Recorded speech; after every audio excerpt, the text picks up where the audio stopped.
కష్టపడి రాత్రింబవళ్ళు చదవటం, పరీక్ష వ్రాయటం క్రియ. దానికి సంబంధించి ఫస్ట్ క్లాసులో ఎక్కువ మార్కులతో ఉత్తీర్ణత చెందటం కర్మ. అతిగా తినటం క్రియ, అజీర్తితో బాధను అనుభవించటం కర్మ.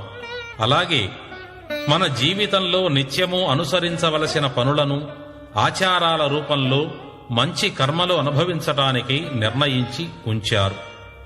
స్నానము, సంధ్య, పూజ, దీపారాధన, ఉపవాసము, తీర్థయాత్రలు, భజనలు, యజ్ఞయాగాదులు, దానధర్మాలు, పరోపకారము, పుణ్యగ్రంథ పారాయణము, మహాత్ముల దర్శనము, పెద్దల మాటలు వినుట మొదలైనవి మానవులు కర్మయోగంలో తప్పకుండా పాటించవలసిన నియమాలుగా నిర్ణయించబడ్డాయి.